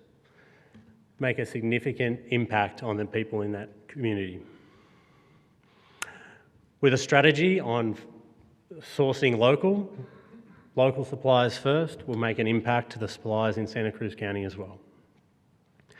We'll be almost doubling the $14 million in county property tax. On top of these sustaining investments, we'll be investing an initial $1.7 billion to construct the mine. So what excites me about this project? The South 32 purpose. Our purpose is to develop natural resources to improve people's lives now and into the future. I think you can see by that previous slide that we are truly living this purpose. We'll have a strategic and calculated approach on technology adoption. We want to ensure that the technology that we're applying here at Hermosa isn't about mining with spaceships. I'll leave that to Dr. Bashir to speak about next. I'm glad I'm before him and not after. And then building it right from the start with proven technology in the industry. The industry has challenges with adopting technology, like I mentioned. There's 2 primary reasons for that. We're a generations old industry that has mindsets that go along with that. Trying to change mindsets on proven technology of extracting minerals is extremely difficult. Not only that, we've got technology from generations past as well. Trying to adapt today's technology on the top of foundational networks that were implemented in the 80s is extremely difficult. I think this graphic sums it up perfectly, that trying to change the mindsets of an operating mine is very difficult. If we can build the foundations right from the start, we can avoid a lot of this frustration. At the heart of Hermosa and how we'll be operating this mine differently is the remote operating centre. This is an office building that's located off-site from the mine in a local community. Think of something like a NASA control centre. People sitting at computers, screens all around the room, monitoring the day-to-day activities of the mine.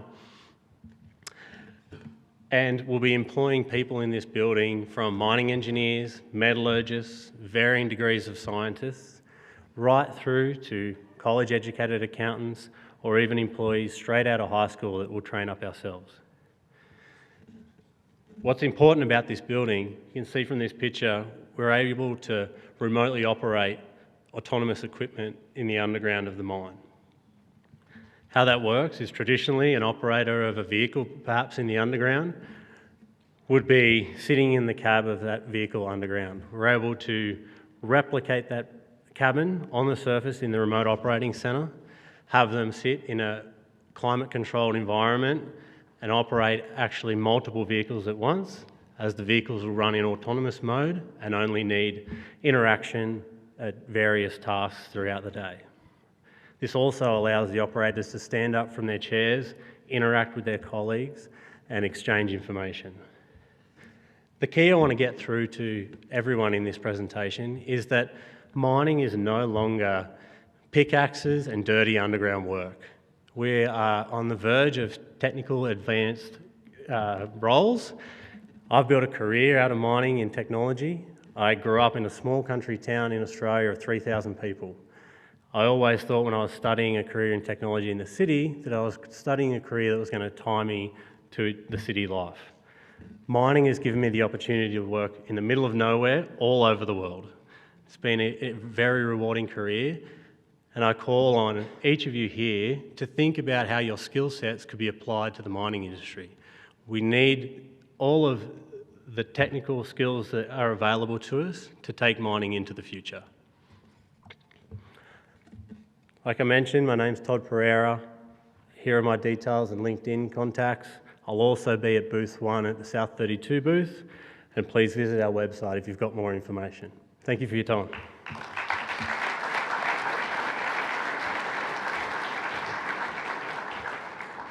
Thank you very much, Chad.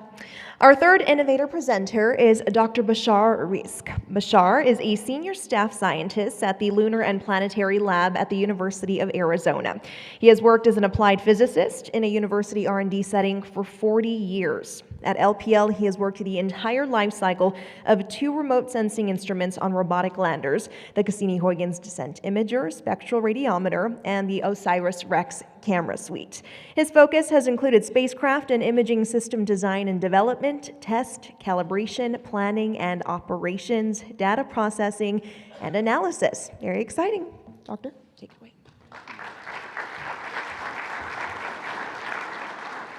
Thanks for, oh, there we go.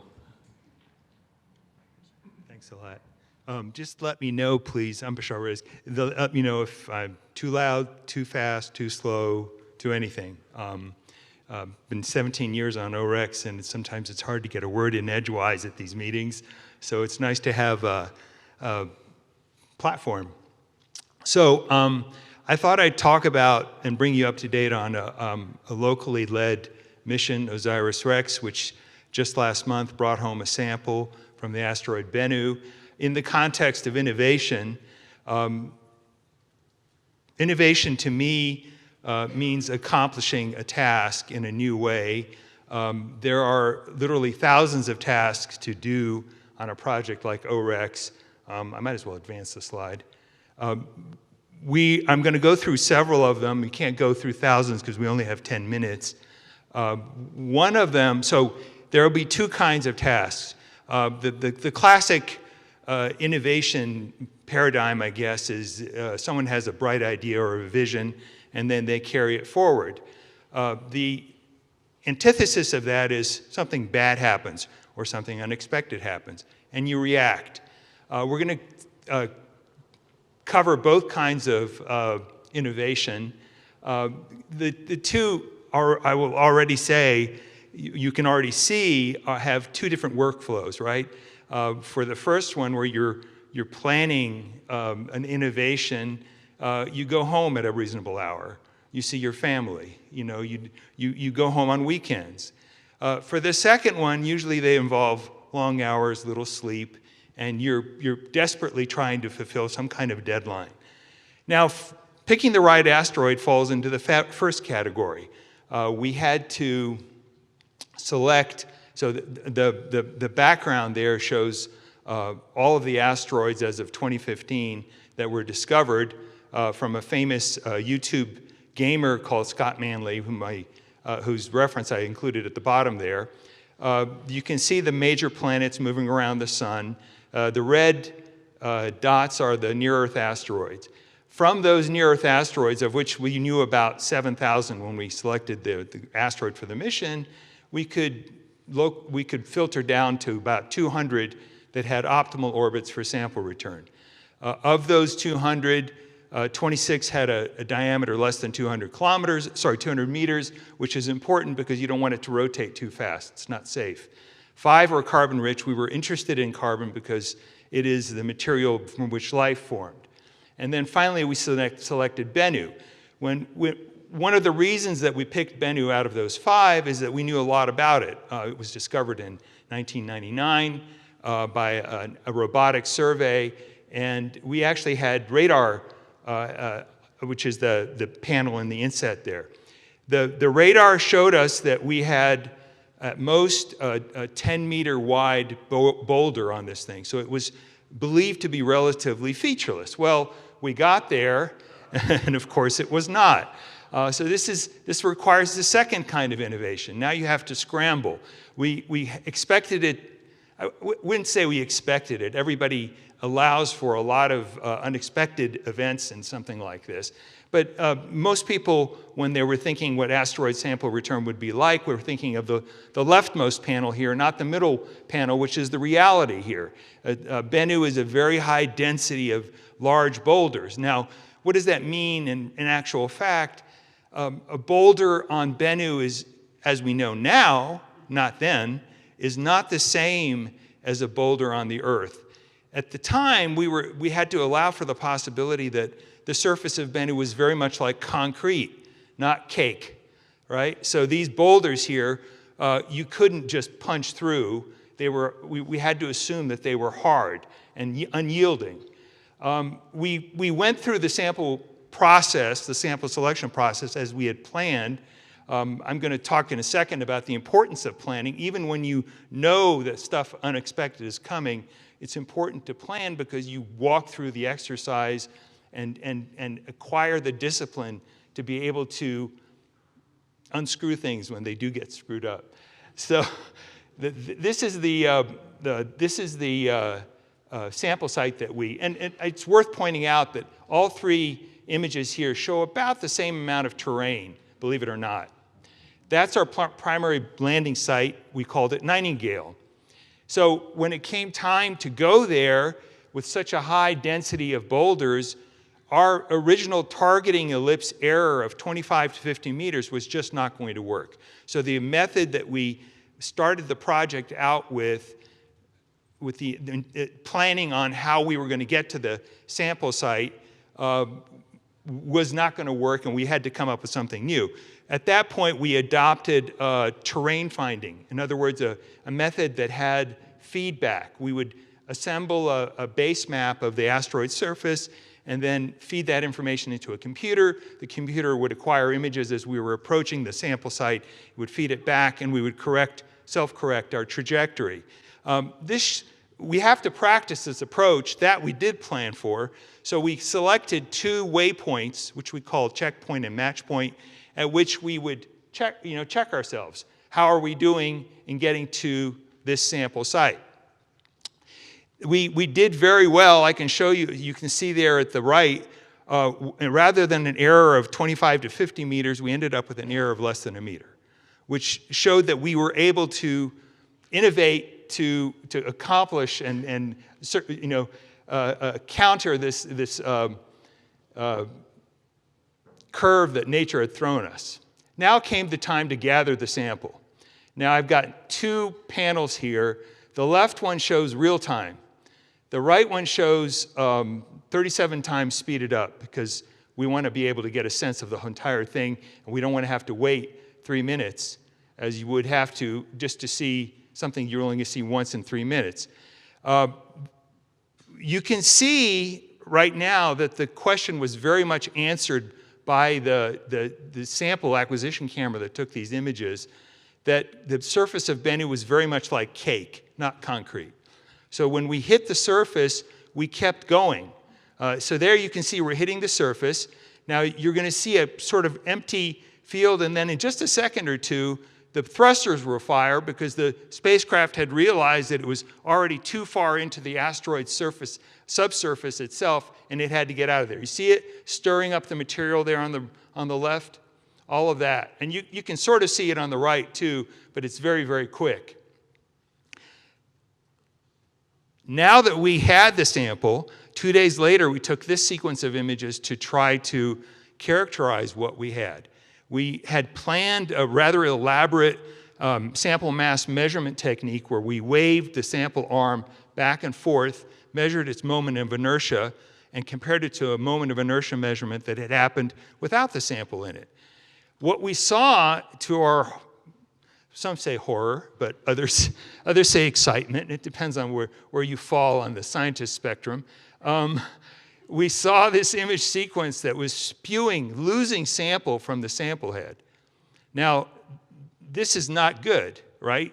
It's no good to go and collect the sample if you're just going to lose it every time you move the sample arm wrist.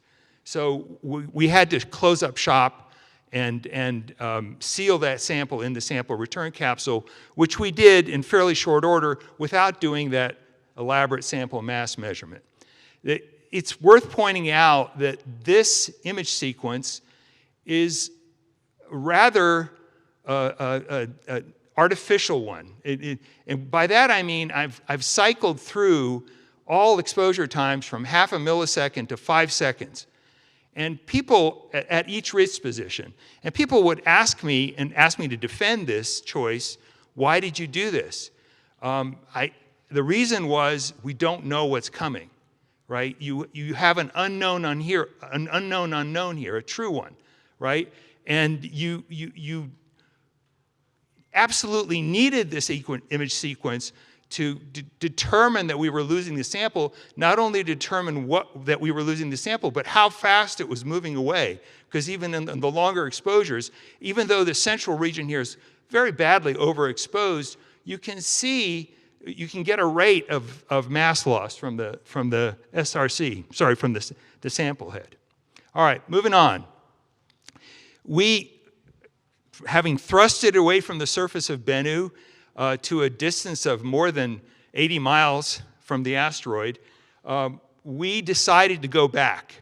Now, this was something that is, again, unplanned, and we didn't have a sequence for this or a plan for this beforehand.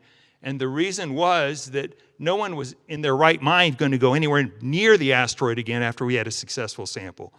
The project management would kind of politely shut you up every time you suggested it in a meeting.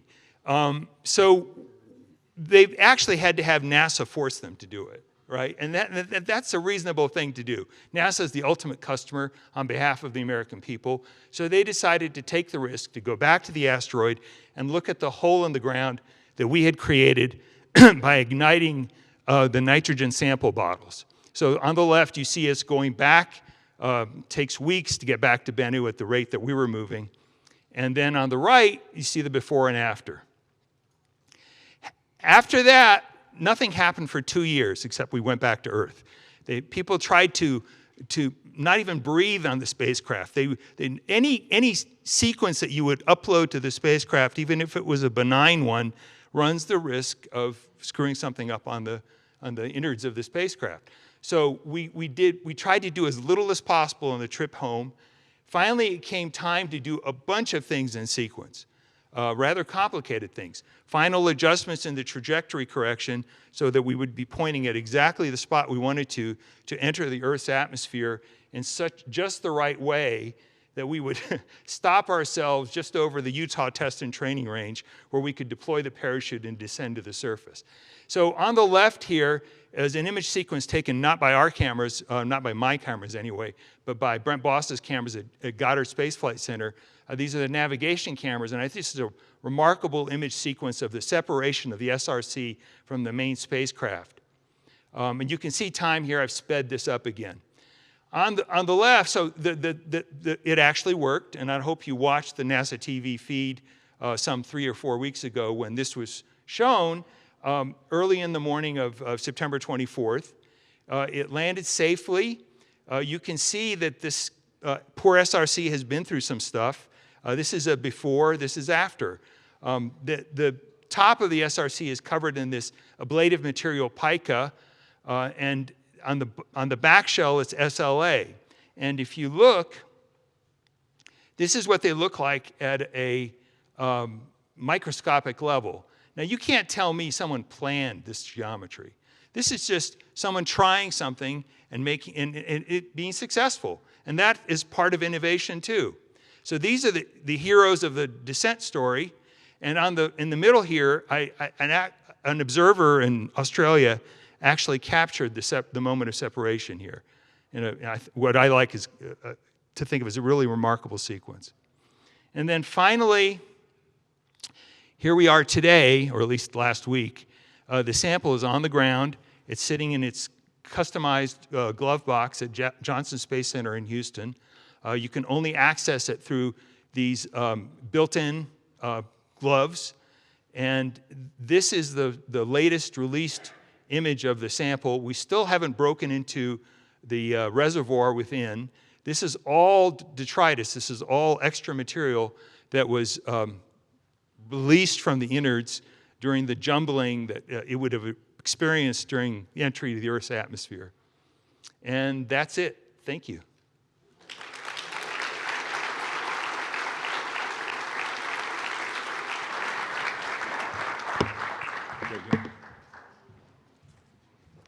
Thank you so much, Bashar, for your presentation. Very exciting moments everyone was watching very closely a couple weeks ago. Very cool.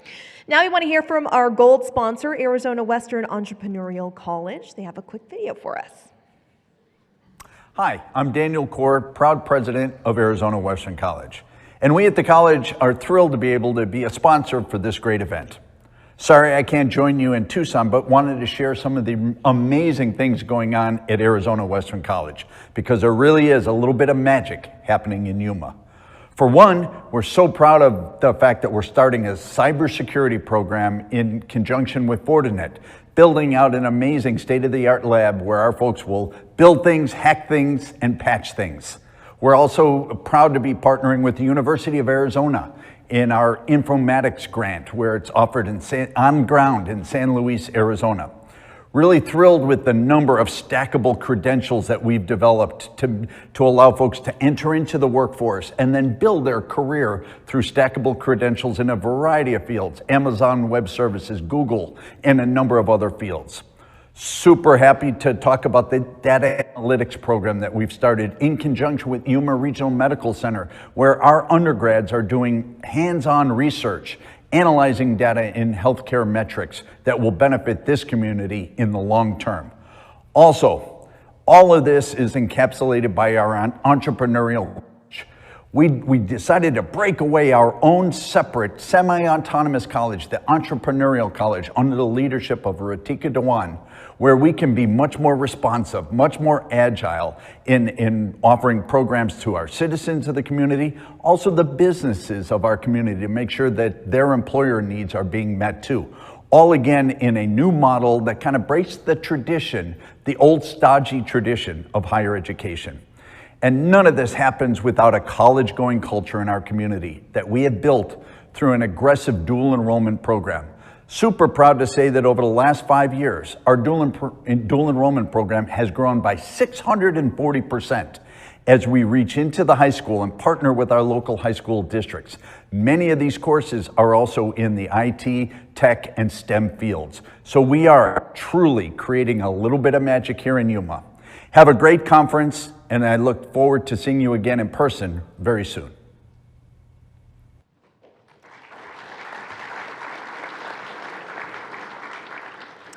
All right, our celebration of innovation continues by recognizing achievements in technology with the annual awards from the Southern Arizona Office of the Arizona Technology Council. Carla and Steve, can you please join us on stage for these award presentations?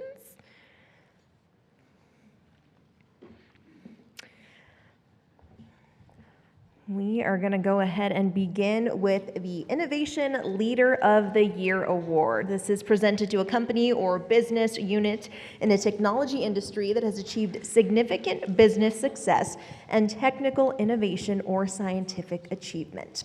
This award is sponsored by Involta, and this year's winner is Paramium Technologies. We want to welcome them up to receive their award.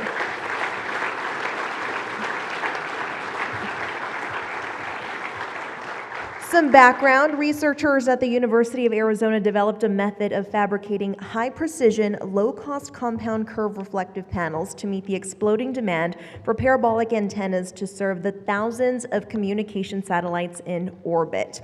Now, they are a UA spinoff, and they apply its innovations for faster satellite processing, which means faster internet, which all of us love. Congratulations.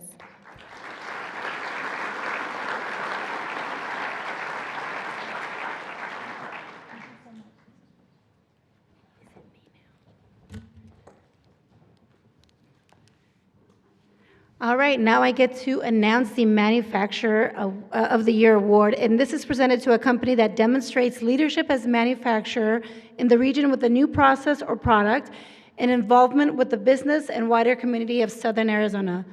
This award is sponsored by Involta. This year, the winner is, drum roll please, Competitive Engineering. Let's welcome CEI to receive the award. Competitive Engineering is a precision engineering and manufacturing firm in Tucson. The company manufactures satellite, rocket, and helicopter parts, assembles XY rails to retrieve hard drives in large data centers, and builds lapping machine to support the manufacturing of read-write heads for disk drives. Through its aerospace and satellite business, they have nearly doubled the size over the past 4 years. They hire primarily through the University of Arizona, Pima Community College, and high schools across Tucson to help improve and grow the community. CEI sponsors the UA Capstone Project, which gives students a real-life experience in engineering, and donated $100,000 to Pima Community College to support their new advanced manufacturing building. Big round of applause.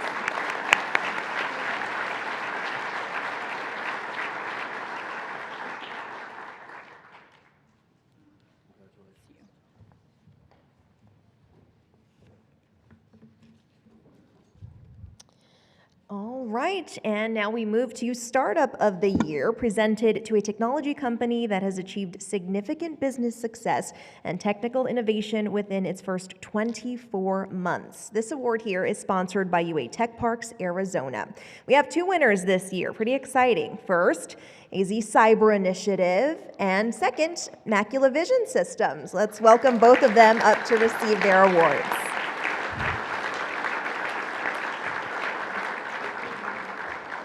And some background on them as we get some photos. AZ Cyber Initiative provides cyber literacy and skill development programs that promote digital citizenship, cyber safety, and cross-sector workforce development in cybersecurity. Recognizing that young people from backgrounds underrepresented in STEM had few opportunities to engage in cyber career and skill development, AZ Cyber started offering cyber boot camps, expanding from 1 boot camp in Nogales in summer of 2021 to 10 boot camps across the state participate during summer of 2023. And in 2022, the company was one of 4 organizations that was awarded a nationally competitive grant from Google.org and Jobs for the Future to conduct a needs assessment and develop a regional strategy to diversify digital jobs. And to Macula Vision now. Macula Vision Systems is building a next-generation microscopy platform to optimize clinical laboratory workflows all across the world. Their vision is fully automated microscopic interpretation of microbiology, pathology, and hematology sample smears, available to everyone from community hospitals to large reference labs at low cost and on-site. Presently, all samples in clinical laboratories undergo manual review by trained laboratory scientists. Macula's fully automated solution presents an economical alternative to manual microscopy and has the potential to disrupt a multi-billion-dollar diagnostics industry. Congratulations to them.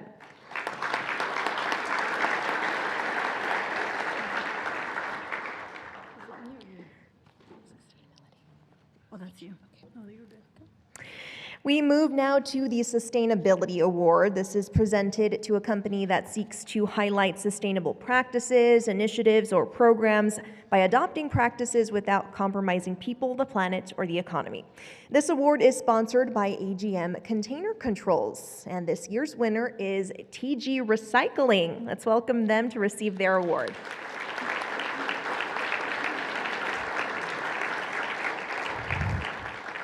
TG Recycling's mission is to become a catalyst to connect and boost solar panel recycling and accelerate Southern Arizona as a global center for circular economy.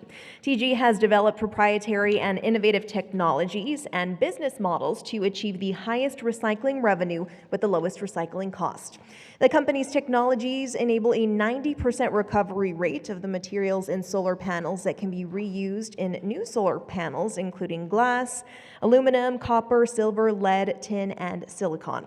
TG's technologies also eliminate toxic lead from the recycling sludge, eliminating the potential environmental hazard associated with those silicon modules. So congrats to them. One more round of applause.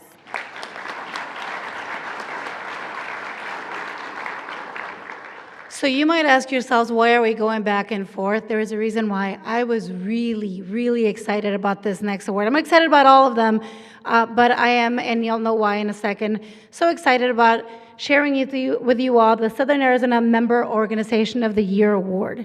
It is presented to a company or organization that demonstrated support with alignments of the Arizona Technology Council's vision to drive force behind Arizona's fastest growing technology hub in the nation and connecting and empowering Arizona's technology community. This award is presented by UA Tech Parks, which is, of course, I'm a fan. I love that. This year, the award winner is, can I have a drum roll, please? Can I please invite my friends from Involta to join us on stage? Congratulations to you all. Involta's Tucson's data center is a world-class facility that provides secure data storage in a state-of-the-art environment while eliminating the expense associated with owning, operating, and maintaining such facility independently. One of the core features of Involta is its focus, and that's why I love them. I can't have focus anymore, on the sustainable and ethical impacts of its business. This includes community engagement and support. Involta is generous, longtime supporter of the Arizona Technology Council and all of its members by providing the office space of the Council for Southern Arizona, hosting events and sponsoring activities throughout the year, including today's Expo. If you guys didn't realize it, if you need to find their booth, look for the whiskey. That's all I gotta say. It is my absolute privilege to have this award to Joe and to the Involta team. Please help me in congratulating them.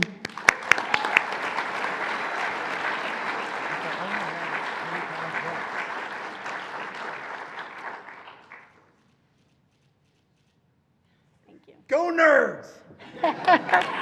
You'll learn more about what that means in a minute.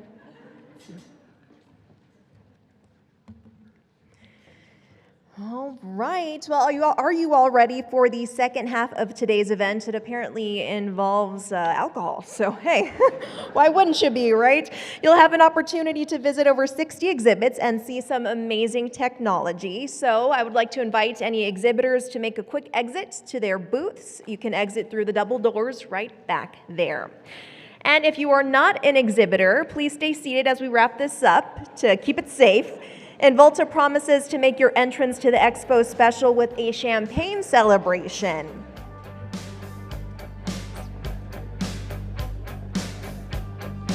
Award recipients and award sponsors, if you could please stay so we can take some more photos on the stage at this moment, if you all could join me up here.